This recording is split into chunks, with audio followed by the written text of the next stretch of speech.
Hello, I'm John Gribben and welcome to IWNHL here in Cambridge, Massachusetts. We've just come to the end of another very successful meeting, and I'm joined by my good friends Laurie Sehn and David Maloney to talk through what we thought of the highlights of the meeting.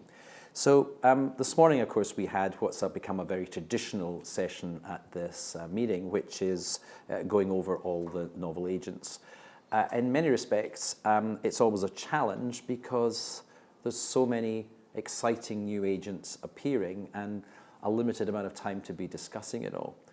Now, given that we've also, of course, seen what many of us thought were rather disappointing phase 3 results come through, suddenly you've got another new challenge, which is lots and lots of new, really exciting agents, all of which are showing signals of activity in these diseases. And what did you hear about this morning that excited you in terms of thinking, gosh, that's something I want to see developed more? So, Laurie, why don't we start with you? Yeah, I think it's boggling, isn't it?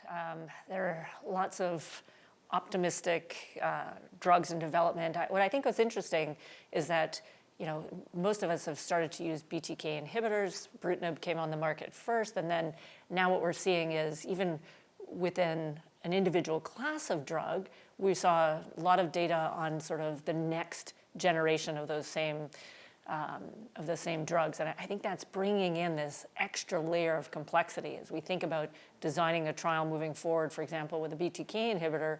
Which one are you going to select? And are there differences between them that we're learning more and more about, either in terms of toxicity or even their potential utility, where you'd want to select one individual BTK inhibitor over the next in a different situation? So I probably didn't answer your question, but the answer is that I think there are a lot of promising compounds, but the one thing I took away from this morning is even the compounds we're currently using and are exciting, they're sort of the next generation ones that I think are really coming into play and need consideration. So in your own centres, say, as you're looking at this kind of data come through and you're approached about taking part in clinical trials, what are the kind of signals you're looking for, and what are the signals you saw this morning that would make you think, gosh, this is a combination I'd like to see? Or are you thinking longer term in terms of, where is it going to be going longer term? From my perspective, I was really struck by the fact that we're really getting pretty good at single agent activity. We're good at establishing what's the response to a drug and figuring out the dose, and we're pretty good at that. What we're not so good at is kind of figuring out what are going to be the big combinations. And obviously, with the failure of some of the trials, then our leads are not necessarily what we really think they are. But I was really impressed that we have these new different classes of agents. I mean, even in the BTKs, as Laurie was saying, we have now more refined BTKs potentially, and those may lend themselves to further combinations that will be safer and more tolerable. But it still begs the question a little bit of which subgroups of patients should we be doing that. So I was kind of struck by the fact we have a lot more options, but not really as many leads as I really would have liked in exactly how to combine them.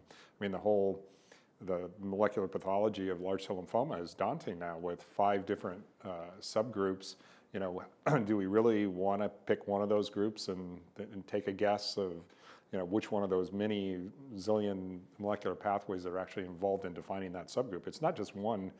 It doesn't seem like it's just one pathway. So I think that's what I thought was a challenge, but I was really struck by we have new classes of agents, the anti-CD47 don't eat me. I mean, that to me, that leads another option. I mean, maybe that's going to induce an immune response. Maybe you combine that with a checkpoint inhibitor antibody. Maybe you do that as an adjuvant in large cell lymphoma after you're already in a CR, or maybe you don't give R-CHOP, potentially. So there's a large number of combinations. Well, you're alluding, of course, to something else I was thinking about more, which is, of course, we've been used to with chemotherapy that you look at single agent activity, you look at single agent toxicity, and you put them together in combinations and you deliver them all at the same time.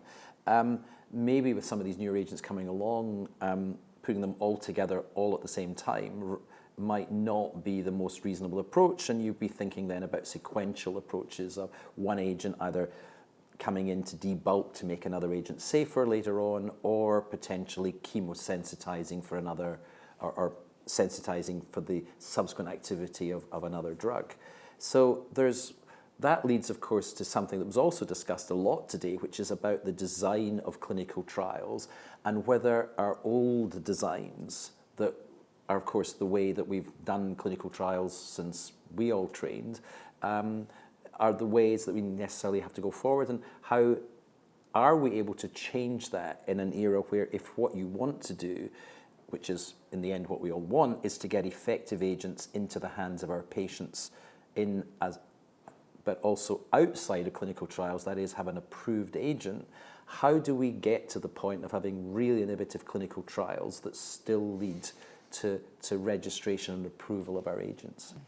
So we did have a lot of discussion about, some of the recent clinical trials, particularly alluding to diffuse large B-cell lymphoma, where we've seen a series of phase 3 trials now that have all been negative. And I have to say, people kept saying, let's recognize our failures, the mistakes that we made. And I'd argue that I don't think mistakes were made. I think it's been a learning curve, right? So, the biology is a little bit more ahead of the clinical in terms of maybe our comprehension of the heterogeneity, but we haven't had the tools to measure that biology in a clinical sense, in a validated way. So I think the trials were not misdesigned. I think that, some of the tools we had probably for patient selection were a little rudimentary. And of course, we're now learning more about patient selection in terms of, the sickest patients don't even make it on our trials to begin with. So I think, we need to rely on preclinical information. So we need to go back to sort of ground one, and that is understand from the preclinical standpoint, how we might combine things or sequence them. I think that, yes, patient selection is extraordinarily important. So I think one of the highlights of the meeting really was Margaret Shipp's talk and solidifying in my mind that this idea that we've now got 5 subtypes within DLBCL that are probably fairly solid, and seeing some of the validation data that she presented on that convinced me that this is something that, can't be ignored moving forward. So we have to develop the tools to measure that, and then ultimately build in patient selection factors in our trial. So that's a real challenge, and I guess we could use diffuse large B-cell lymphoma here as an example of what we're talking about in the complexity of all of these. So Margaret presented beautifully, I thought, I agree with you, that there are these 5 different subtypes, all of which appear to have different pathogenic mechanisms and therefore should be targeted in different ways if we really want to see the step change in terms of doing it. But it wasn't a single, there weren't well, that's true, but it's certainly the case is that the old idea that we would just be able to, there were only 2 subgroups and one was driven by this pathway and therefore we could target that pathway, and this was driven by a different pathway and therefore we drive that pathway. However you define how good the 5 subgroups are, it still means that it's much more complex than we first thought. So that means that we need to have a tool that will rapidly identify at least in what group they are. So is the era of single trials for diffuse large B-cell lymphoma over in the way that it's been over now for breast cancer for a number, there is no trial anymore that does breast cancer. They do expression of this, expression of that, subdivided. Is that where we are in diffuse large B-cell lymphoma? And if so, does that mean also that we need to be looking, because even cooperative groups aren't going to be able to get the kinds of numbers to get this. Does that mean we're going to have to work together much more going forward?